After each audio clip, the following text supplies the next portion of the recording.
Então, nesse tutorial eu vou falar sobre como usar as referências da literatura, as referências bibliográficas, na classificação, na definição do risco ergonômico. Então, imagina você chegar na conclusão se uma atividade apresenta ou não risco ergonômico dentro de uma classificação de prioridade que o próprio Ponder Risk apresenta, sem precisar perder tempo preenchendo ferramenta ergonômica. Eu não estou dizendo que essa metodologia ela substitui completamente as ferramentas ergonômicas, mas são para casos que você não precisa necessariamente avaliar todos os fatores de uma ferramenta ergonômica para chegar à conclusão de um risco. Você precisa apenas da informação quanto à severidade do risco, porque a probabilidade e os controles existentes o Ponder Risk dá para você. E aí você vai pegar essa informação de referência da literatura, e para isso eu vou usar o quadro de classificação de riscos no site do Hudson, e a partir daí eu vou mostrar nesse tutorial como você usar esse quadro na classificação do risco sem o uso de ferramenta ergonômica, que é muito útil muitas vezes, principalmente quando você tem uma atividade com várias subtarefas. Você usa para a tarefa principal uma ferramenta ergonômica, onde você realmente precisa checar todos os fatores, você precisa ir mais a fundo, tá? Um Murigarg, um NIOSH, um OCRA. E para subtarefas, trabalho o tempo todo sentado, que as pessoas têm muita dúvida, trabalho em pé, andando, né? A partir de que momento que tem risco, eu uso essa informação de severidade da literatura e pondero com a probabilidade e os controles existentes na empresa. Legal? Então acompanhe o tutorial aí. Até o próximo. Valeu. Pessoal, começando então mais esse vídeo tutorial, onde eu vou falar sobre como usar referências da literatura, referências bibliográficas, para definição de risco ergonômico. Então, essa possibilidade que o Ponder Risk proporciona, ela dá um ganho de produtividade muito alto quando você tem que fazer um volume de análise muito grande e você não precisa o tempo todo ficar refém de ferramenta ergonômica, preenchendo lá Rula, Reva, Murigarg, tá? Você usa uma referência da literatura para justificar o seu fator de severidade. E aí você vai olhar os fatores de probabilidade e controles da empresa, de cada situação, as especificidades da empresa, para junto com esse fator de referência de severidade da literatura, você definir o seu risco. Então eu estou aqui com o Google aberto, eu vou digitar aqui Ergo, LTDA, que é o site do Hudson. Está aqui o site do Hudson. E aqui tem materiais, dicas de download.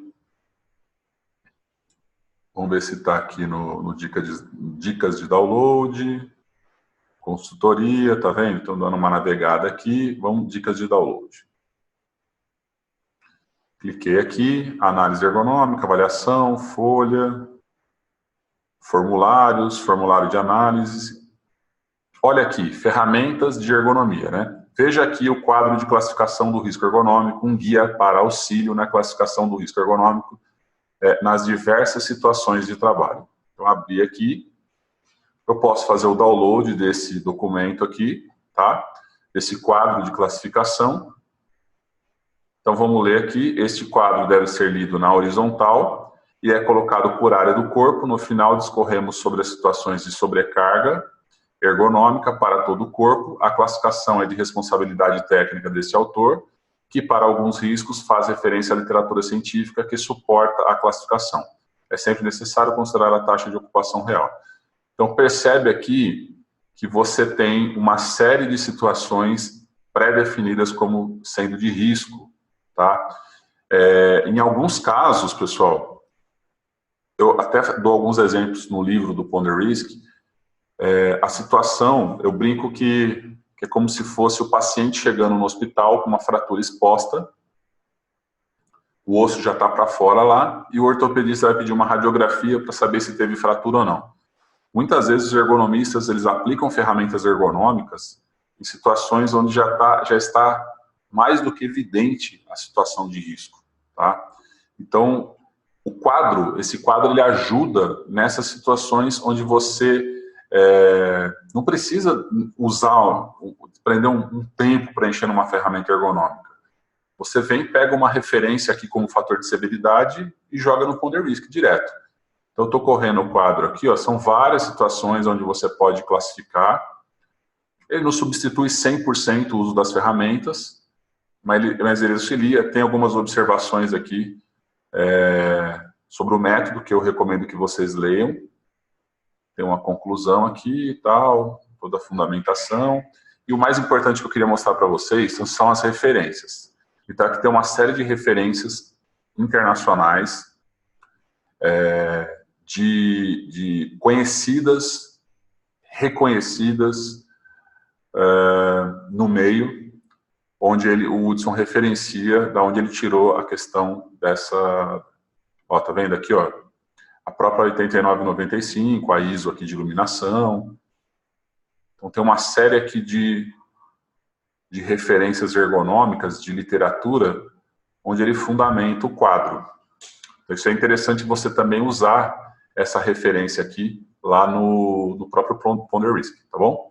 Eu vou pegar aqui um exemplo aleatório, qualquer exemplo, de situação onde eu poderia usar lá no Ponder Risk, naquele estudo de caso que a gente está usando, tá?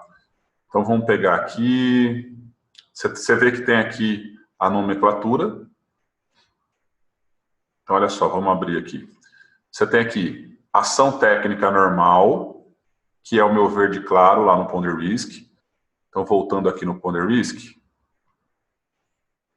tá vendo aqui, ó, ação técnica normal, aqui embaixo, que aqui na prioridade vai ser prioridade muito baixa, tá?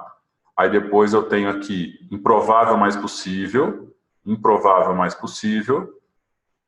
que é a minha prioridade baixa, é um verde mais escuro. Situação de desconforto, dificuldade ou fadiga, que é a minha prioridade média, tá aqui, ó, dificuldade, desconforto ou fadiga. Ele é a correspondência da 18.000, da BS 8.800 que o Hudson faz, tá? Risco ergonômico, que é o meu laranja, que é o meu risco alto, substancial, prioridade alta, né? E alto risco, que é a minha prioridade muito alta, tá aqui, ó, alto risco ergonômico, que é o vermelho, que é o intolerável, tá? Que se a ferramenta me mostra isso, eu não deveria nem ponderar. Então, beleza, e aqui tem a referência no final desse documento aqui que eu mostrei para vocês. Então, vamos lá. Vamos pegar uma situação aqui, monitor de vídeo, uso de telefone, ombro, abdução do braço, áreas de alcance dos ombros e mãos, força, posicionamentos aqui, né? Punhos, tá vendo? Mãos. Vamos pegar aqui, digitação, postura para o trabalho. Vamos pegar aqui um exemplo, pessoal, que eu quero usar para vocês. Ó, vamos pegar esse exemplo aqui. Postura para o trabalho. Então, aqui o Hudson fala que é considerado desconforto, dificuldade ou fadiga trabalhar em pé andando sem carga mais do que 5,5 km por dia. Tá? Então, o que eu faço? Eu pego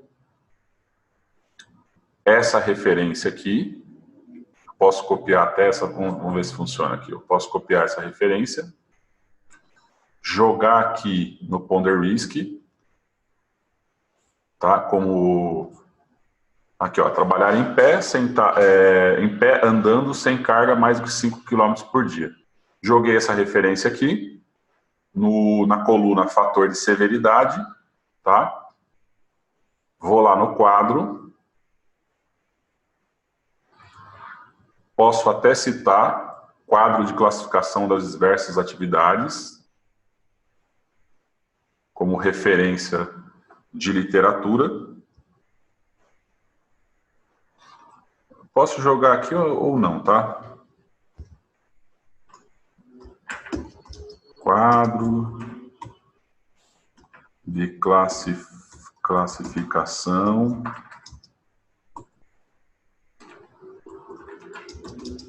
de riscos